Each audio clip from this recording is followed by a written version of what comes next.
Hello everyone, welcome to Magic the Gathering Premodern deck tech. This time we have Sneak Attack, red-green deck, an archetype based on cheating big creatures into play.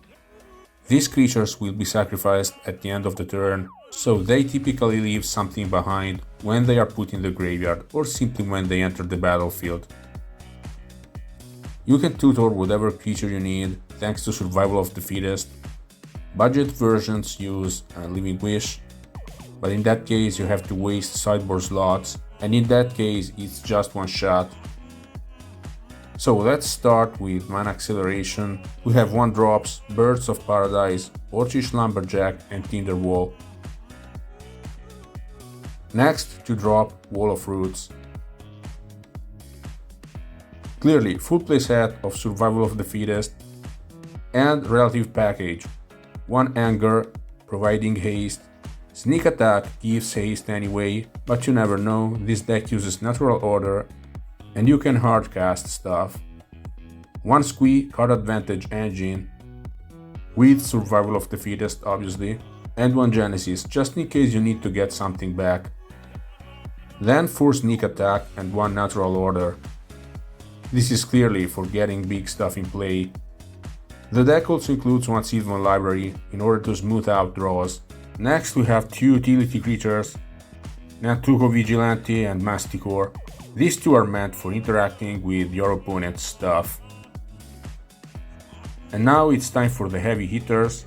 First, green stuff that you can put in play thanks to Natural Order. 1 Phantom Nishoba, life gain. 1 Verdant Force, biggest green creature. Penumbra Worm, big body, when it goes to the graveyard you create a black 6/6 trample token.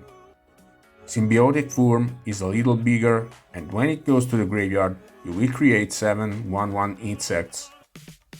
1 Deranged Hermit, these will create 4 squirrels immediately. Then non-green stuff. 1 Nickel Bolas, which will empty opponent's hand as soon as it deals damage. 1 Dragon Tyrant, this thing deals 12 damage in the air, possibly more if you have some extra red mana. 1 Butcher Org, assigning combat damage to whatever you please, it doesn't matter whether it was blocked or not. 1 Crater Alien, when it enters it deals 4 damage to every other creature, so this is a board sweeper, and 6 damage most likely. Finally, Serra Avatar. There are games where this thing wins the game in 1 attack. You are at 20 life, this is a 20/20. Also, this thing will be shuffled back into your deck when it goes to the graveyard. So you can go get this again with Survival of the Fittest. The mana base, 2 Ancient Tomb, so you can play Sneak Attack more easily. 1 Just Cradle, this can help too, and it works great with tokens. Then 2 Carplusan Forest, 4 Wooded Foothills, 8 Forest, 6 Mountain. I think this deck list is pretty much optimal. Perhaps one could make a case for Elvish Spirit Guide or Maindeck Multani. In the sideboard we have Multani Marrow Sorcerer indeed, and another copy of Crater Hellion. And that's it for the payoffs. Uktabi Orangutan and Goblin Sharpshooter as silver bullets for interacting with your opponent. Then to City of Solitude. This way the opponent will not interact with you as you try to combo off, especially with counter magic. 3 Phyrexian Furnace, Graveyard Hate, 2 Naturalize, destroying artifacts and enchantments. 2 Tsabo's Web will protect your lands. And finally, Pyroblast and Red Elemental Blast, 1 copy each. Again, this looks like a solid list. I wouldn't change anything other than maybe adding a few more lands that provide 2 mana, like Ancient Tomb, City of Traitors. This archetype needs to have Sneak Attack in play.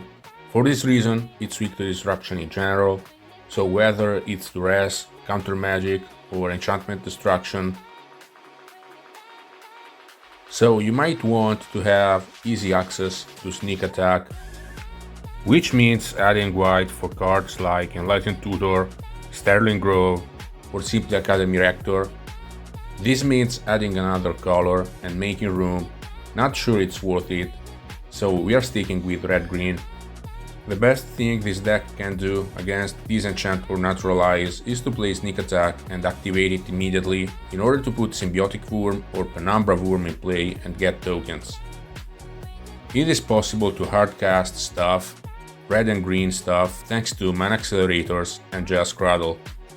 All in all, this is another possible archetype for Survival of the Fittest owners. Perhaps not the best one, but still this deck achieved the 5-0 on MTG Online. Let me know your thoughts. Thanks for watching and see you the next time.